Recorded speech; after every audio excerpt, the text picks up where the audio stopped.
Good morning, Wellhouse Church. So glad that you're all here this morning. Those of you who are watching online, we're glad you're here as well. We're going to sing about a faithful God this morning, so let's all stand together and worship.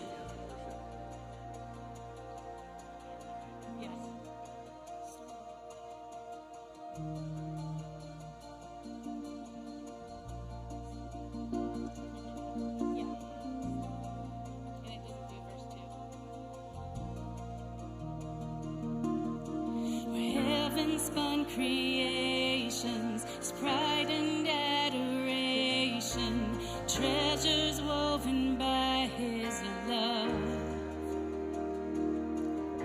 His careful hands, they hold us safe within His promise, calling and of destiny.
You went by my side. There was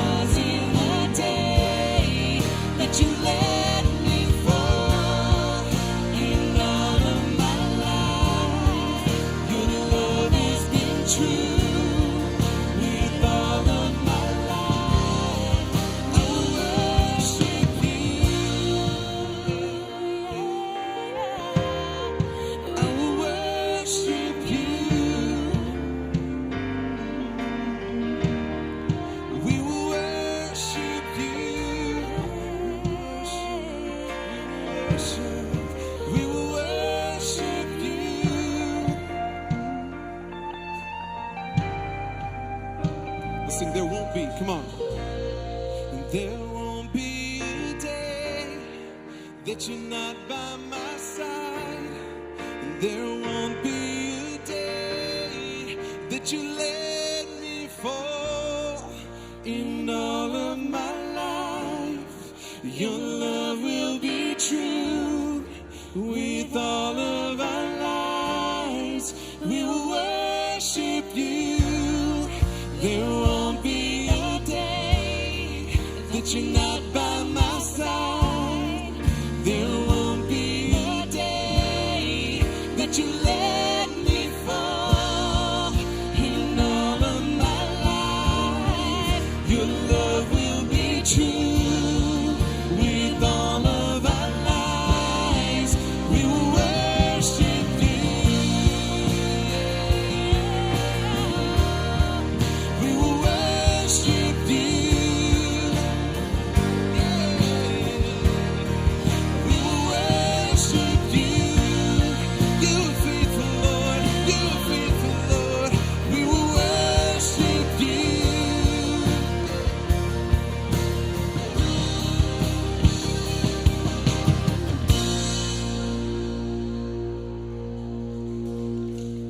I believe you are the way, the truth, the light. I believe you are the way, the truth, the light. Sing that with us. You are the way, the truth, the light. I believe you are the way, the truth, the light. I believe through every battle, through every heartbreak, through every circumstance. I believe that you are my fortress, that you are my portion, you are my hiding place. Yeah. I believe that you are the way, the truth, the light. I believe you are the way, the truth, the light. I believe that every blessing, every promise, that every breath I take, I believe that you are provider, that you are protector, that you are the one I love. Yeah, I believe you are, come on, the way, the truth, the light. I believe you are the way, the truth, the light. I believe you are.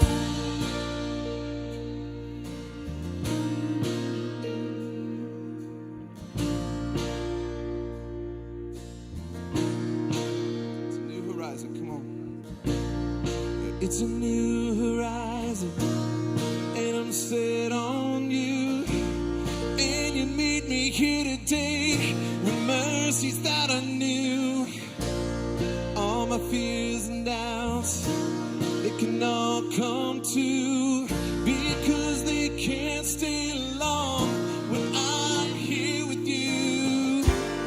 It's a new horizon, and I'm set on you. And you meet me here today with mercies that I knew. Oh, all my fears and doubts, they can all come to, because they can't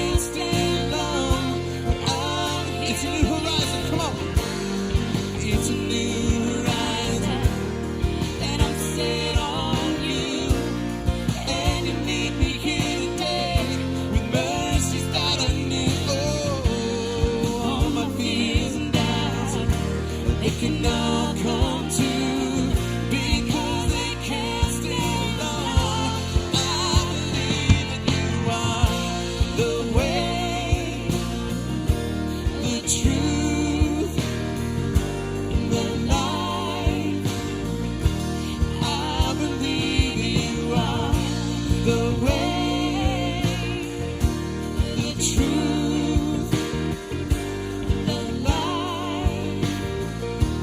I believe. Come on, you are the way, the truth, the light.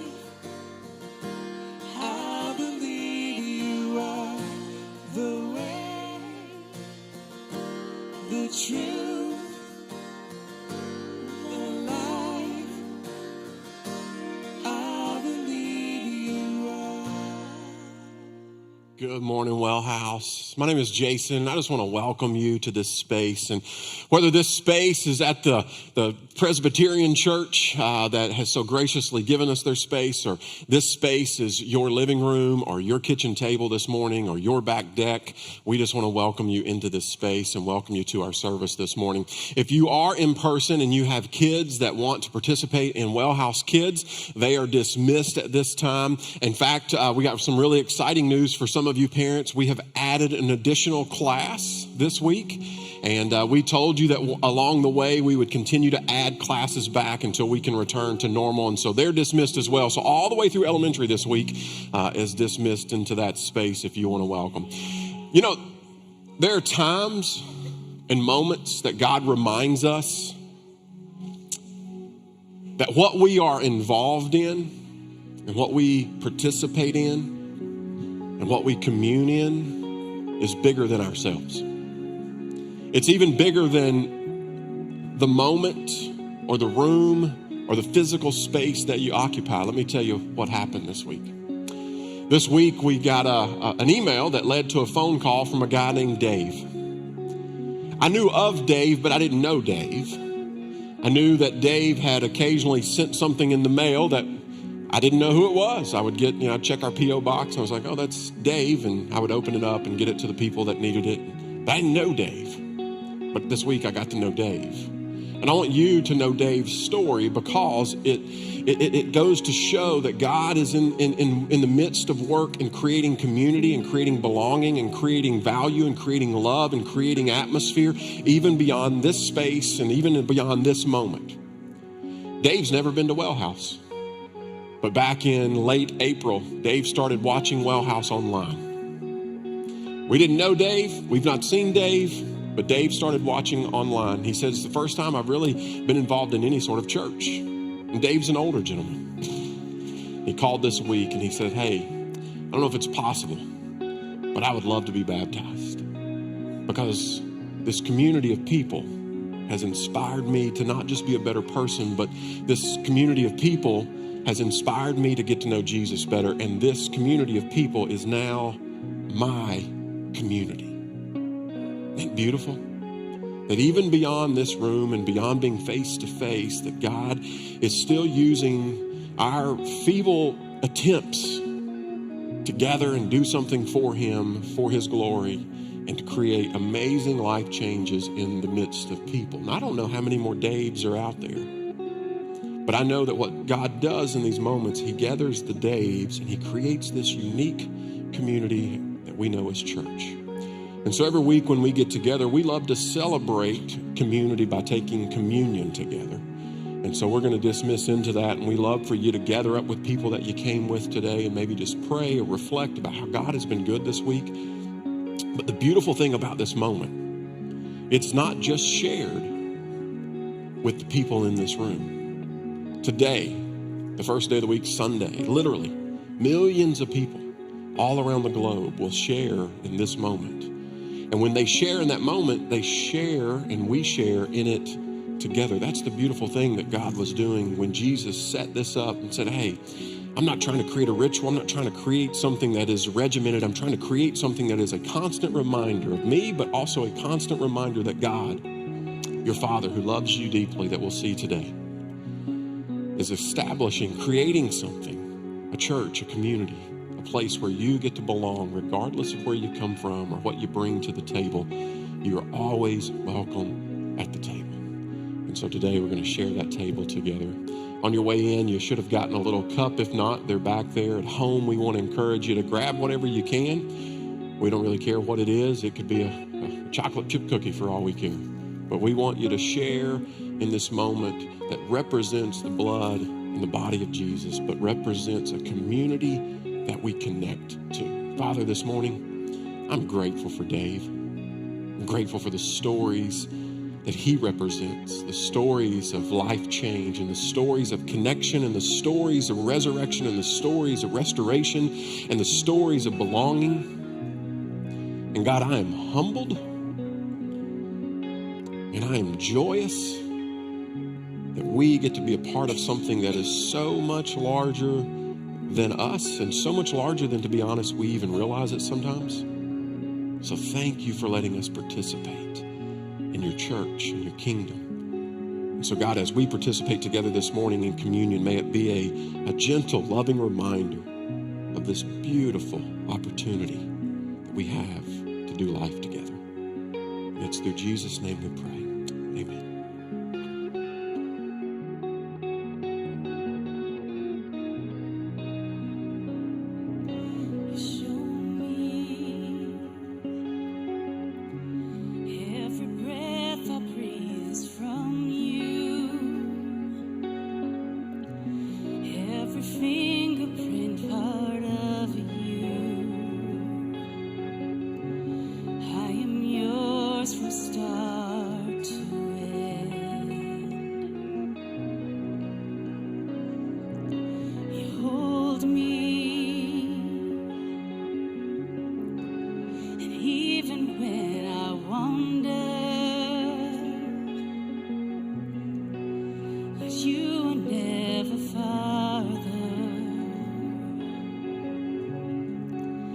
Just a word away.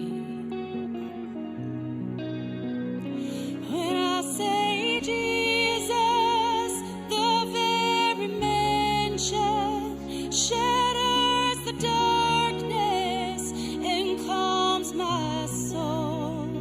When I say Jesus, even whisper breaks through my doubt.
Well, good morning again. If you missed that 3 minutes ago, my name is Jason, and just want to welcome you into this space this morning. It's been an exciting week. I already told you about part of it, with Dave calling us, and Dave wanted to be baptized, and so we got together, and we made that happen. We were excited about that. And the other part of that is we are moving. And so at some point, if you weren't here, it has nothing to do with that announcement. We'll get to this in a second. But if you weren't here last week, we talked about our needs going forward as a church, and we're excited about those. We are in the midst of looking for permanent space. And so last week, we kind of called you to participate in a couple of ways. Number one, we wanted you to pray. Just hit your face and say, God, we know that you want us to have this. We know that, there's a lot of opportunities that will come our way once we establish ourselves in this way. And so, God, we want you to make that space obvious. The second thing we wanted you to do was we wanted you to participate and help us find that space. So if you saw something, knew someone, those kinds of things. And so a lot of you texted me this week. I promise you we are looking into the Babies R Us space. I got 48 texts about that Babies R Us space. And so we'll see. I don't know. But what we wanted to do on our end is we wanted to make sure that we're doing everything we can to not just be the best stewards, but also to make sure that we're making the right decisions. And so part of that is putting together a team. And so this week we went together as leadership, and we said we want a team made up of qualified people. And so we are this close to finishing out and rounding out that team. And so this week, look in your email, look for an announcement. We're going to let you know who is on that team. And as much as I love the text, I want to get them to someone who's more qualified. And so once we kind of release who is on that team, it's going to be made up of realtors. We're going to have a financial. We're going to have everything that we need in order to establish a team that can really kind of comb the general area and see what space is out there for us and whether or not it fits and whether or not we can do it. So at some point, you can kind of direct those. We don't want you to quit sending texts. We're just going to shift where we send those to. But we're excited. We want you to be a part of this. And so what our leadership has said that, listen, going forward, we're on year 6. We're ready to go all in for our community and creating community and atmosphere. And one of the things that we're going to do is we're not just looking for a church building. We are looking for a space or a place that not just serves our needs on Sunday morning, but begins to serve our communities in different ways that we might not have even thought about yet. And so this is not just a space so that we can stop setting and tearing down for Sunday mornings. This is a space where we can host a variety of things. We would love to have people who are addicted to have that space. We would love for homeschools to have that space. We would love for a variety of things to happen in that space where people can find connection on Sunday morning, but they can find connection and healing and all sorts of things, community throughout the community. Now, we also said this, we're not tied to Goodlettsville. We're saying, God, we don't care where, and just let us know where it is that you want us, and we will go there. We will follow. And so we've broadened our search, and we're saying, God, listen, we don't care. I'd rather not go to Bowling Green. I don't know about you, but, we're open to whatever that space may look like. And so, again, we want you to be excited about that as we're excited about that. And there'll be lots of things for you to participate in and hear about as we get going. Sound good? So at some point we're gonna move. But we're starting a new series today called RUNAWAY. And so I just want to ask a question. If you're at home, you can shoot your hand up too. But I'm just curious, how many of you as a kid, at least one time, found yourself running away? Anybody? Man, you guys are like well-behaved people, I guess. Like you guys must have had a great home life. How many? At least one time you found yourself running away. I did. I ran away. I remember a couple of different episodes, but one of the first episodes I remember where I actually literally packed a bag to run away. We were in Summertown, Tennessee. Probably a lot of you don't even know where that's at. That's like a wide spot in the road down by Lawrenceburg in that area. And I was probably 3rd, 4th, 5th grade, somewhere in there. And we had had a blow up in our house, and I had gotten mad because there was probably something, and I don't even remember what I was mad about. I just remember there was a moment where something had happened in my house where there was an expectation put on me to do something that I didn't want to do, and I made it known that I wasn't going to do it. And so I had already received some consequence. Well, I wasn't going to stick around for the consequence. So you know what the answer was? I'm just going to run away. So I went, didn't pack this bag. I would have loved this bag as a kid, but I remember gathering a little bag, and I took and put everything that was important to me at the moment in there. So my bag was packed with a few toys. I mean, I can't leave house without the G.I. Joes. I packed some gummy bears. I remember packing a jacket because somewhere along the way, Mom always said, hey, don't leave home without a jacket. So I was like, well, if Mom says, I didn't want to listen to her at the moment, but there might come a day in the days to follow where I would need a jacket. So I remember packing this little feeble bag, and here I went out the house, tried to sneak out without Mom seeing, and I go dragging this little suitcase down to the end of our driveway. And our driveway was not a short driveway. It kind of went down and it kind of curled around, and it was met by a parking lot, and the parking lot belonged to the church that my dad worked for at the time. And so I remember then pulling this up through the church parking lot and getting to the corner, and every so often I would do something. I would always look back. One, to make sure that I was still sneaking out, but somewhere internally, I was also kind of hoping that Mom was watching because there was a safety in that. But I remember, so then I turned the corner of the church building and went around to the other side where now I was no longer in view of the house and I was officially away. Now, I stood at the corner of that church on the other side of the house, and just up the street was my school, and I kind of knew because I would ride my bike to school. All those, I knew but I didn't know where to go from there. So here's what I did. There was a little portico, a little drive-in on the other side of the church. And I remember sitting underneath that drive until I figured out what I was going to do next. And I sat there, and I sat there. I got the gummy bears out because, I'd gone about 15 minutes without anything to eat. And I ate some gummy bears. Little breeze came through and put on my jacket, and I sat there, and then we eclipsed the hour mark, and then we eclipsed the 2-hour mark, and no one had come to look for me yet. Now, I found out later Mom knew all along. She watched me out the window pull my little pitiful suitcase up the parking lot, and I remember sitting there out of sight from what it was I was running from, but I didn't have a clue where I was going. And I wonder how many episodes we've had like that where when we run away, here's what happens. We tend to focus on the away, but we really don't focus a whole lot on the to, do we? See, in that moment, I knew that, I got to get away from home. I've had all I can take of Mom asking me to clean my room or whatever it is that she asked me to do at that moment. I've got to get away from that. I've got to get away, and I don't really care. And so I just run away, but we don't tend to focus too much on the to. And so we get to these places in life where we have run away, but we don't really know what we're running to. So here's kind of the setup for this entire series. I wonder, and don't raise your hand on this one, but how many times or how many of us have found ourselves in moments where we do the exact same thing with God? God, I'm just going to kind of run away. And we find ourselves pulling our little pitiful spiritual backpacks and suitcases and say, God, I'm out. I'm out. And that may not be your current story right now, but I'm guessing that that's someone's current story right now that accidentally ran across this or is going to get this passed on to them because maybe for quite some time you've been running away from God. Now, here's what it looks like. Here's how it happens. It doesn't always come with a suitcase. Sometimes it literally does come with a suitcase when we run from God. It's these moments where I know better.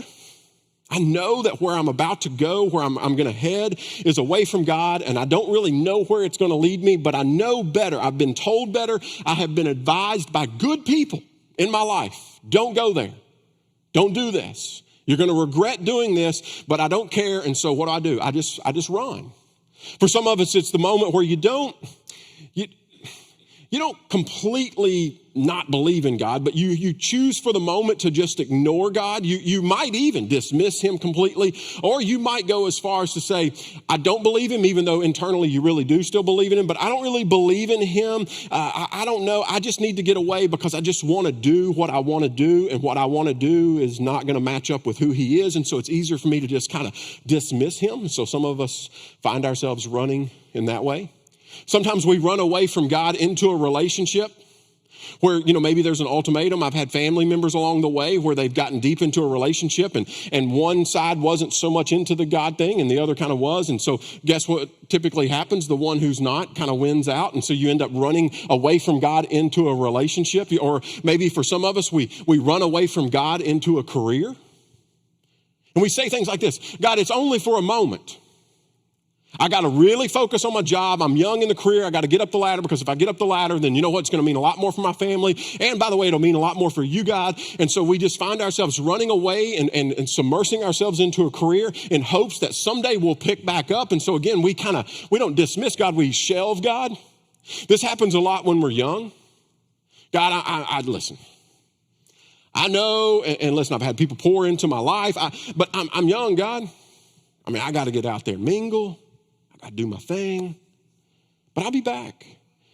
It's not a dismiss God. It's not I don't believe in God, but it's just one of those moments where you're going to run from God because we excuse it being young, saying, but when I get older, when I settle down, God, I'll be back. I'll be back. Sometimes I think we run from God because we're afraid of missing out on a good time. We're afraid that, if I really surrender my life to God, or if I really continue to chase God, if I really continue to kind of stay locked into God, I'm going to miss out on a good time because I just know a lot of boring church people. I don't want to be that. I don't want to look like that. And so, again, we associate with what we think, being a Christian, being a follower of Jesus, giving our life to God looks like. And let's be honest, some of us don't always paint a real exciting picture of that, do we? And so because we associate that with that, we go, I don't really want to miss out on living life. I mean, I'm all into prayer, but, I don't know. It just seems real. I don't know. And so because we're afraid of that, we run. Some of us, I think we run from God because we feel him guiding us, or we feel him nudging us into a calling that's going to require some sacrifice. And we just kind of go, I don't know. That's probably a little deeper, a little bit more than I want to get involved in for some of us. And I did this. Can I be honest with you? I did this. I ran from ministry early on because I had watched my dad in ministry for so many years give up and give up and give up and take and take and take and give in and give in and give in. And at times it took away from family time, and it took away from all this. I knew the sacrifice. And so I was like, why would I want anything to do with that, God? I know you're nudging me. You've even given me opportunities. You put people in my life that have poured into me in this way. But you know what? I know what that looks like. I've been there, done that. I watched it as a kid. And so we run. Because the direction or the ministry or the calling or the mission that God has put in front of us might just require a little bit more than I want to give in. And so I run. Maybe for some of you, it's just in one particular area. There is a circumstance, there's something in our past, or there's something in our present.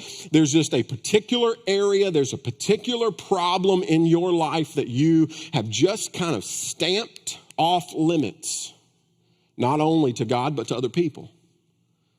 And that's running. We run. For some of us, it's just that life hasn't gone very well. Life sucks. It's not been kind. It's not been good. And what do? We blame God. And so we run. See, running comes in all different kinds of ways, but just like kids running away from home, there is points in our life, in our spiritual walk with God, where we have ran. And for some of us right now, there are moments where you are running. And you are running away, but you don't really know where you're running to. And so here's what I want to do for the next few weeks. I want to look at the most famous runner ever. I want to spend a minute looking at Jonah. It's this little book found in the very back of the Old Testament, and it's only 4 chapters. It's a super easy read. Go home and read Jonah. And so I want us to spend a few minutes today kind of setting up the rest of this series, and let's talk about Jonah. Now, you automatically think, when I say Jonah, you say whale. We automatically think Jonah and the whale. We think Jonah and the big fish. We think VeggieTale Jonah. We think, flannel graph Jonah. We think Jonah and this big fish. And a lot of us don't know a whole lot outside of Jonah, but what we do know about Jonah sometimes keeps us from leaning into Jonah. So can I just give kind of a permission on this right out of the gate, especially if you're listening from home or you don't have really a church background? I don't want you to get caught up in the big fish. Can I just say that? I don't want to get caught up in the big fish, because sometimes we get to this story and go, come on, Jason, there's no way you expect me to believe that a man spent 3 days in the belly of a whale or this big fish. Come on, that's crazy. Can we just say, I don't want you to get caught up in the facts of this, or whether or not you think it's a fairy tale. So I want you to lean in for a second, get past the big fish for a moment, and just see if there's an inspiration or a message in here for you, because I believe that there's some amazing things about how we run from God and what we run to that can motivate us to do some better things, whether or not you want to buy or believe into the facts of this story. So I just think that's important to say, because and for those of us who want to believe into that, that's good too. But I want us to lean in a little bit farther than just getting caught up on the fish thing. So let me tell you, history might help shape or add to the credibility of this story. I want you to know, first of all, this was a real place in real time historically, and you can look outside of the Bible.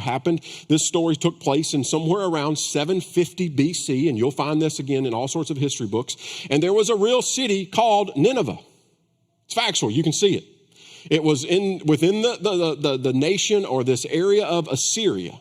And so there were real kings that conquered, and there was a real government and a real established area called Assyria, and there was a real city called Nineveh. You also see it, if you want to stay in context of the Bible, there are other places in the Bible that reference this story, that references Nineveh, that references Jonah. In fact, even Jesus, the Son of God who knew everything, who's seen it all, he even references. So I don't know about you, but I tend to believe that if Jesus believed that Jonah had some credibility, then I'm going to lean in and say that Jonah had some credibility. And so it's real, and it's these moments where God is trying to express to us some real concerns, but also some real inspiration into how we can stay on track with Jonah in this. So here's the backdrop to Jonah. That's some historical stuff. Here's the backdrop to Jonah. Jonah, if you don't know anything about him other than the big fish, the whale, Jonah was a prophet. And so what that means is that Jonah was a messenger from God to people. He had kind of a direct line with God. And so God would say, hey, there's some things that I want you to speak. I want you to be my mouthpiece on earth. I want you to speak to a particular group of people about something that's close and dear to my heart. That's what prophets did. Now, you need to know this, that prophets weren't always the most popular people, because typically God used prophets to come into people's lives to say, there's some things you need to work on. In fact, if you saw a prophet, you would probably try to run away from the prophet, because you knew the prophet probably didn't have good news for you. And the prophet was probably going to strongly encourage you to do something different than you were currently doing that God was not happy with. Otherwise, he wouldn't have sent you.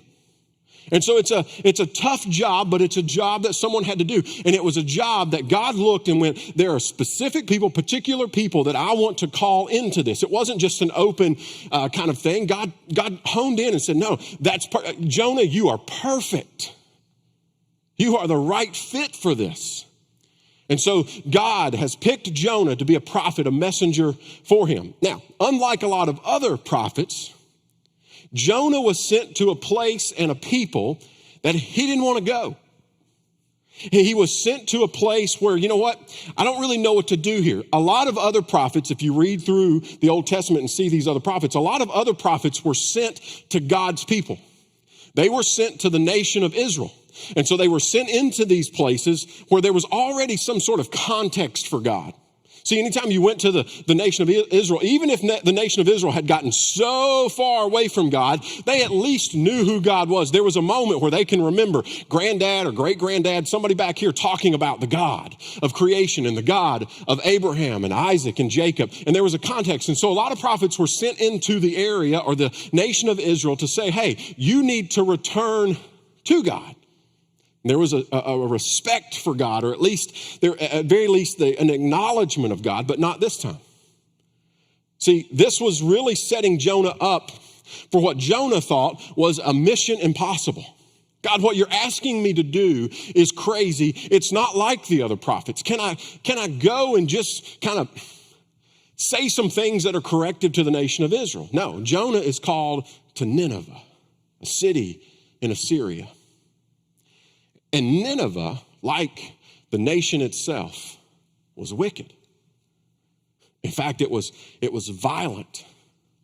It was a city that didn't share Jonah's worldview, and it didn't share Jonah's God view. It was a city that wouldn't have automatically said, oh yeah, we know the God you're talking about. This was kind of a foreign thing for them. They didn't respect God as God the Creator, as God the Father. And it's with these people now that God has placed his judgment on, and he needs Jonah to walk into the city and say, by the way, the God you don't know and the God you don't really respect has placed his judgment on you. Doesn't that sound fun? So here's Jonah. And Jonah, I think, has this moment where he goes, hey, God, can we just kind of skip my part and get to your part? Can we skip the lecture and just get to the punishment part? I think there's a moment where he says, God. And this is all pre the text, I think. I think there's a moment where he looks and says, God, do we really need to waste our time and resources here? I mean, you know them better than I know them, and what I know about them is not good. I mean, God, look, we got a good thing going here. Do you really need me to waste my time and your resources sending me halfway across the world when we got a good thing going here? I mean, it's not like these people are going to listen. These people are not going to respond. These people are not going to change. There's not going to be any repenting. There's not going to be any turning around, and nor should they be, God. These people are rough, tough people. In fact, God, here's what's going to happen. All it's going to do is get me killed. See, Assyria, Nineveh had a reputation. There's all kinds of, again, step outside of the Bible and go to historical backgrounds, go to historical text, historical books, and you'll see that Assyria, Nineveh had a reputation that revealed some massive amounts of brutality, violence, and wickedness. There's these moments where they would capture a nation and they would bring their king in the midst of the royal court, and they would make the king, they would harness him up, and they would make the king pull the chariot of trial. Not only was it humiliating, it was almost physically impossible. There were historical accounts of them putting rings through people's lips and noses, and sometimes they would cut off hands and feet and noses and rip out tongues. There was a reputation that had preceded them and had spread all around that they would blind people, or they would, here's a good one. You ready for this? This will make you cringe. They were known for the ability to skin someone and keep them alive. And then they would take those skins and they would hang them at the gates of the city. I see your faces. You're kind of like, that's nasty. And Jonah goes, I agree. This is what God is calling them in. They would set families on fire. And these are the people that Jonah says, hey, Jonah, listen up. Here's what I need you to do. Go and tell those people how bad they are and that my judgment's coming for them. Now you understand, when we begin to understand the backdrop of all this, you understand why Jonah wasn't exactly giddy to get moving in the direction of Nineveh. See, when we begin to put all this together, you understand, just like most of us, the why behind Jonah looking at God and going, nah, not doing it. God, I am not going there. I am not really interested in my skin hanging on the streets or the corner of some other city to serve as a warning. God, I'm not doing this. And so here's what we're going to see. And this is why this is so important to us, because I think it mirrors a lot of our story. We'll see that Jonah didn't give up on God being God. Jonah didn't turn in his faith card. Jonah didn't turn in his I believe in God card. Jonah didn't say, God, you know what? In fact, I'm finished with you. No, he didn't quit believing. He didn't give up on faith. He just said no, and he ran away, but he didn't know where he was running to. So in chapter 1, let's pick up. I'm going to put it on the screen. You'll have it at home as well. It says, the word of the Lord came to Jonah. Go to the great city of Nineveh and preach against it. Again, there's the call. He's like, come on now, you kidding? Because of its wickedness has come up before me. It's on the front of God's mind. It's bothersome to God at this point. But Jonah ran away from the Lord and headed to Tarshish. And he went down to Joppa, where he found a ship for port. And after paying the fare, he went aboard and sailed for Tarshish to flee from the Lord. Now, here's what I want you to know out of the gate. When he decides to run, he runs. He runs. Let me show you a map just to kind of put some things in context. Here's what Jonah does. Jonah is supposed to head to Nineveh, which is about 550 miles from Joppa, where he catches the ship. Now, here's what I want you to see, because I didn't realize this until you really kind of pull it up. Jonah is going to get on a boat at Joppa, and he is going to set sail, get this, 2,500 miles to Tarshish. Now, here's what you need to know about Tarshish. Tarshish is in modern-day Spain, but in that time, Tarshish was the end of the world. It was as far as people knew. It was the last port city. It was, people thought, you know what, after Tarshish, you just kind of drop off the face of the earth. And so Jonah says, you know what, I'm not just going to run from God, I'm going to run from God. So he goes out of his way, 550 miles from where he is sent, leaves his hometown, gets on a boat to go 2,500 miles to the farthest place that he could go, all to say, God, I'm not interested. He goes out of his way.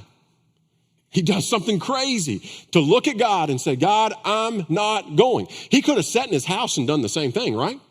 He could have just said, God, I'm not getting up out of the recliner. I don't care what happens. No, when Jonah runs, he runs. And guys, this is exactly what we do. When we decide to run, we run.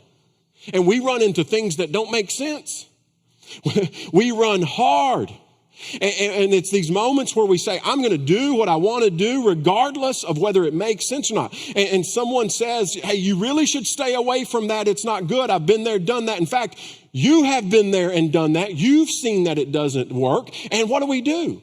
We walk out of those meetings at Starbucks, and we walk out of those meetings with family. We walk out of those meetings with friends who really do care, and we run harder into what doesn't make sense.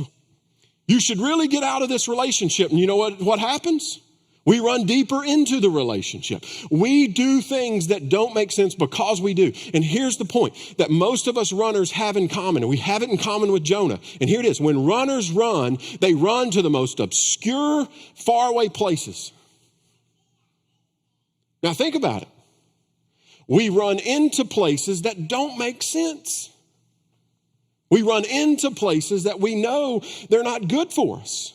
And so Jonah, when he decides to run, and it's the same in my life, when he decides to run, he does the unthinkable. Now, here's what his unthinkable was. He gets on a boat. What you need to understand about that, guys, it's not like he set sail on Carnival Cruise. He set sail in a rickety old boat that was considered one of the most dangerous jobs in the world. And he gets on the boat, yes, with seasoned veteran sailors, but this was not comfortable. And so he not only gets on a boat that's already considered dangerous, he's going to go as far as possible on this dangerous boat. And again, I think we mirror this. We get sick and tired of something, we get scared of something, and we do crazy things. And we run into obscure places. We run into places that don't make sense. I remember several years ago, a young lady who was a part of my student ministry at the time, she was just running. And it was obvious to everyone around her that she was running, and she was struggling for a place, and she was worried about not being enough. And she was willing to really just take on anything, even if it seemed crazy. And I remember her answer to running. Her answer was to run into a situation with a boyfriend that she knew wasn't right. And everybody had told her, this is not right, this is not right, this is not right. It's not good, and you're too young. And it's not because you're just too young. I'm telling you, there's something else out there. And so her answer to it was she ran hard into an obscure place that didn't make sense. You know what she ran into? Marriage. Her answer to belonging and her answer to feeling better about herself was just to marry the first person that entered her life and showed any sort of attention, even if the attention had already proven it wasn't always healthy, it wasn't always good. And she ran. You know what she's still doing at times? Running. And she runs, and she runs, and she runs, even though she knew that it wasn't best. And so we run. We run into bad choices that we begin to string together that make for bad habits. We run into bad purchases. We run into dangerous situations, things that we know are not safe, and we run hard. And we get to these places where we say, I'm just tired, God. I'm tired of trying. I'm tired of this. Nothing seems to be working. I'm tired of doing it your way. And so I'm going to shut it down and run from. I'm not really concerned with where I'm running to. Now, here's the problem. The problem when we run like this is that we run away from the main sources of life that God has given us. We run from the very life sources that God has given us to help us through these moments. These are vital things. We run from truth, things that we know to be fact, and things that we know to be unbendable and unbreakable and undeniable. We run from those things. We run from community. We run from church. We run from sources of wisdom, God himself, but we also run from sources of people who know us and love us well, who are wise people. Not because we don't like them anymore, it's because we don't like the message. And so we run from encouragement. We run from any source of accountability in our lives. We run, and then we make stupid decisions, and we turn around to the people that were there all along, and we go, I don't really know what happened here. Because we run and we get caught up in running. And this is exactly what Jonah does. And then the next three words, look at this, verse 4. Then the Lord. Then the Lord. There's always going to be a then the Lord moment when we run. And here's what he says. Then the Lord sent a great wind on the sea, and such a violent storm arose, and the ship threatened to break up. Keep reading. Look at this, verse 5. And the sailors were afraid, again, seasoned guy, and each of them cried out to his own God, and they threw the cargo into the sea to lighten the load. They're willing to forego even making money at this point, to keep this thing afloat. But Jonah, I love this, had gone below deck where he had laid down and fell asleep. And the captain went to him and said, how can you sleep? Get up, call on your God. Maybe he will take notice so that we will not perish. Here's the second thing about runners. When runners run, they are usually the last one to see the chaos caused by their running. Am I right? Where's Jonah? Guys, you got people up top literally throwing cargo that they're responsible for that's going to have to come out of their pocket at some point. They're throwing cargo to keep this baby afloat, and Jonah's where? Jonah is dead asleep. See, I think sometimes when we begin to set out on this course of just running away from, I got to get out, I got to go. I think sometimes runners are the last to see the chaos caused by the running. Guys, I can't tell you how many times this is true in my life. I'm running, and I have no clue at the moment the trail of chaos and destruction I'm leaving behind. I can't tell you how many times I've sat down with people, and it becomes very obvious to me very quickly.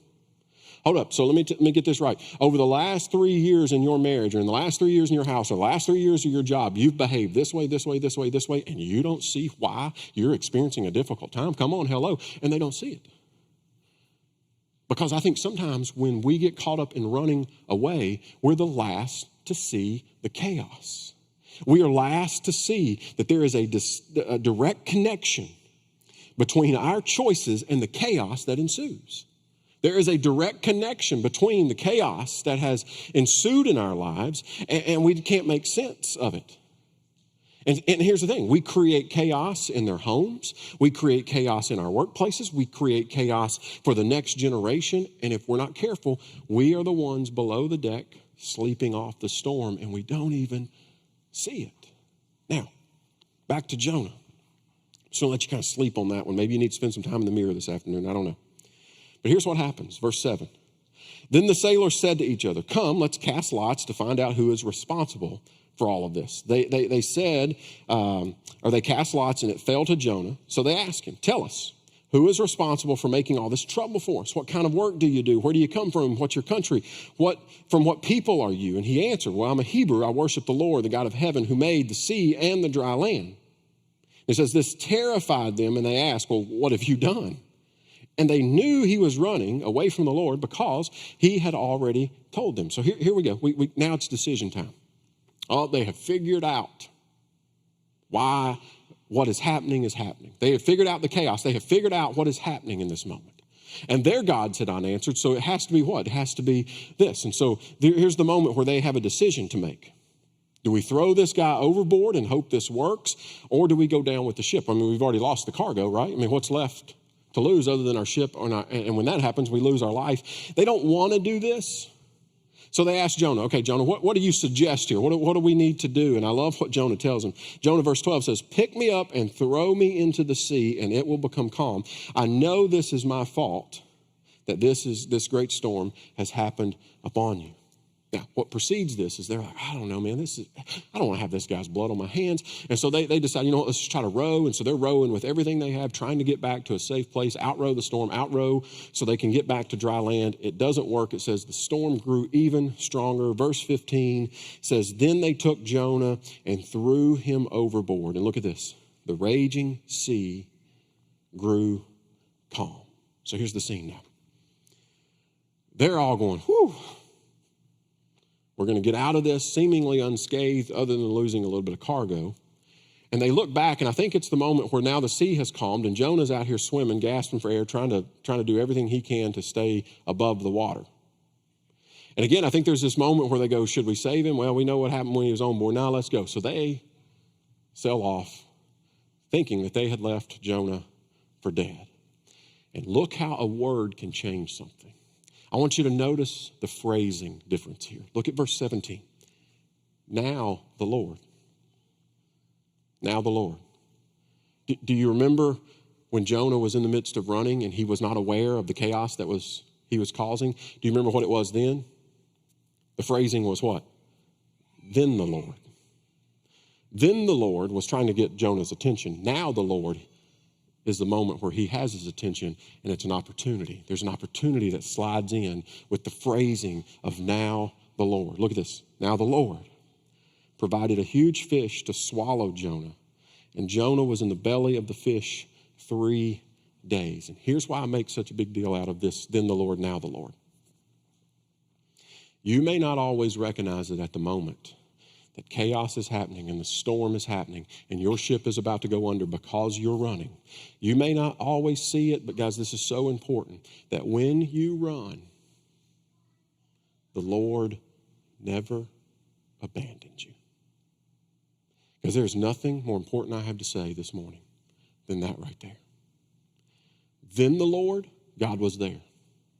And now the Lord, God was there. The entire time Jonah ran, the Lord never left him. And there's some of you who need to hear that this morning. Because you think that because you've ran away from God, that God has ran away from you too. And it's simply not the truth. Now the Lord. And I pray that there is a then the Lord, but I pray that there is a now the Lord moment that you get to experience. Verse 1 of chapter 2. From inside the fish, Jonah prayed to the Lord his God. And this is the moment where I look and go, I bet he did. See, the last thing that you need to know about runners for this week before we dive into next week is this. Runners can run from God, but they cannot outrun God. Runners can run from God, but they cannot outrun God. I love what Andy Stanley says. He says, you can run from God, but you will never outrun him because he loves you too much. You can run from him into relationships, and you can run from him into your career. You can run from him in your personal lives, but I'm telling you, you can never outrun him. And you may not even believe in that. You may not even believe in God, but I'm telling you, God, because of now the Lord and then the Lord, God has not abandoned you, and he will not give up on you. Sometimes he will chase. And then there'll be other times in life where he's just going to kind of wait until you stop running. But you can never outrun him because he loves you too much. And like Jonah, we got to come to grips with this too. That sometimes God's rescue from our running may include us staying in the belly of a fish for a few days. See, in these moments where we begin to come to our senses and we begin to see the chaos that has ensued, and when we say, you know what, I can't outrun God, I'm going to stop running, there could be these moments that there's still consequence and there's things that we got to deal with. There's some time that is meant for reflection and repentance, but God is still in those moments. And so what we're going to begin to see next week is this, is that God went after Jonah, not because he was mad at Jonah. God went after Jonah not so he could repay Jonah. God didn't run after Jonah so he could, whip him into going the direction. No, God went after Jonah in order to bring Jonah back into a relationship. Jonah was running from God, and God says, listen, I'm going to run after you, not because I need to pay you back or, rain down fire and brimstone on you for not doing what I asked you to do. No, what we're going to see is that he brings him back because he loved him and had a plan for him. So, here's the landing for the day. Just comes with a question. I'm going to pray over this, and we're going to sing one more song. And this will be yours to consider. The day will be yours. But here's the question I've got for you. What are you running from? And the second question is just as important. What are you running to? What are you running from? In your life right now, maybe there's something that God's trying to orchestrate in your life and you're running from, but I think it's just as important to consider, what are you running to? I think these moments when we don't fully understand God, we're tempted to run away from. I think that the answer is in God himself. We can run to God, run to community, run to those sources of wisdom and truth and life and encouragement. And so if you find yourself running, here's what I want you to know. God's looking for you. God knows where you're at. You're not going to outrun him. So why don't we begin to just, even if it means spending a little bit of time in the belly of a fish, what if we just began to say, okay, God, I'm listening. You got my attention. I know you want to bring me back. And I know you're not going to rest until you find me. So let's stop running. I know this because Jesus proves himself again and again to go to any length to rescue us. And that's what it's all about, right? See, this is a foreshadowing. This whole deal is God again giving rescue. You know what happens in 3 days after the cross? Resurrection. So there's always something to God's numbers. There's always something to these moments. And Jesus says, listen, I've already made a way so that you don't ever have to run again. Father, this morning as we start into this whimsical, crazy story,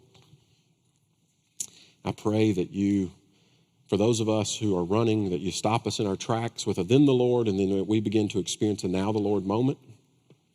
For those of us who have spent time running, God, I pray that we will seek out runners and help them run to the right things. God, for those of us who have been there, done this, that God will begin to look, because we recognize them. We recognize runners, and let's just begin to not cast lots and throw them overboard, but God, where we begin to go, hey, can we just talk because I love you? I see some things. But God, I pray that in all of this, that we figure out that running is not best, that running is never fruitful. God, running is never a place that we want to find ourselves for too long. But I love, God, that in the moments of running that you don't abandon, that you're always seeking, you're always chasing, you're always pursuing. God, you're always looking to bring us back, not because you want to divvy out punishment, but because you want to say, I love you. God, I'm so grateful that we get to learn lessons from guys like Jonah, so that even in my running, I don't create chaos that has to pursue me and continue to shape and mold the lives of those around me. So God, I pray as we lean in this week that we answer the question, are we running? And if so, what are we running from? And what are we running to? I look forward to the moments that you begin to bring people back and allow them to rest from running. May we be runaways no longer. Stand with me. Amen.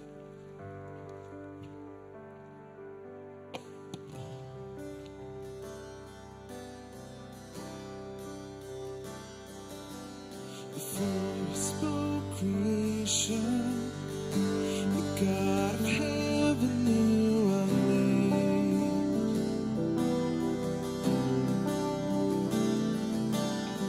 Formed in his reflection, we are his glory on display. In his heart he's good, he's always kind. With a cross in front, he is on my side. We are the sons, we are the daughters of God. No matter where we go, we're close to the Father.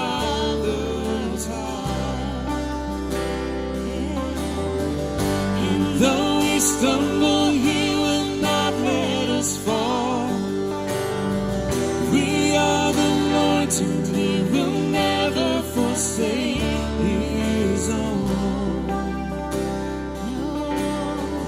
We are the sons, we are the daughters of God.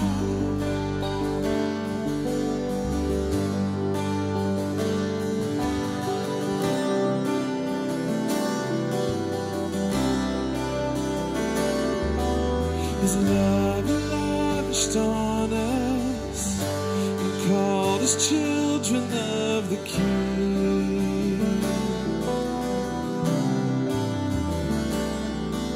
And in His love and kindness, He chose the lonely and the weak. And His heart is good, He's always kind. With the cross in front, He's on my side. Oh, we are the sons, we are the daughters of God. No matter where we go, we're close to the Father's heart. And though we stumble, He will not let us fall. We are the Lord's, and He will never forsake His own.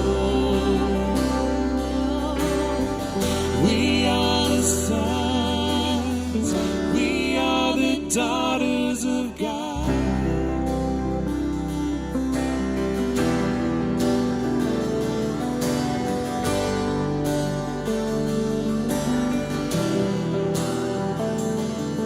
When the lies speak louder than the truth,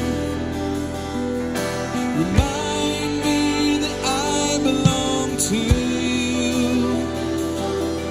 When I can't see past the dark of night, remind me you're always by my side. When the lies speak louder than the truth,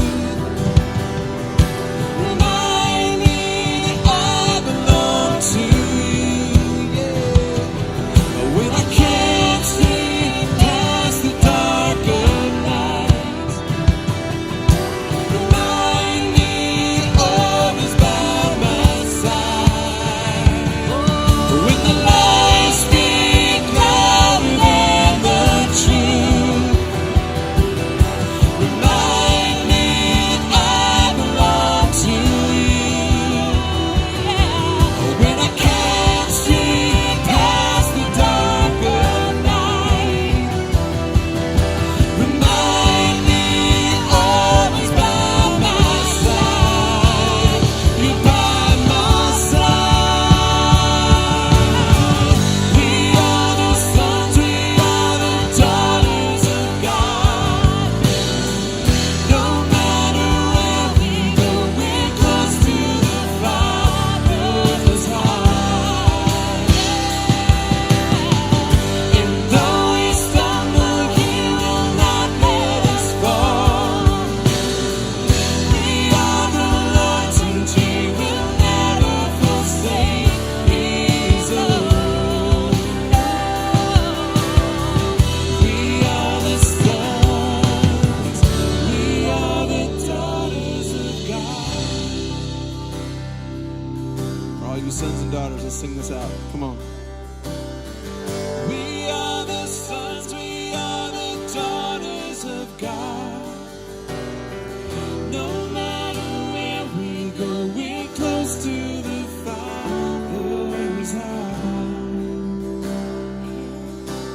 And though we stumble, He will not let us fall.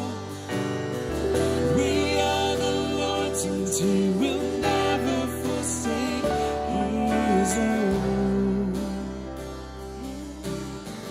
We are the sons, we are the daughters of God.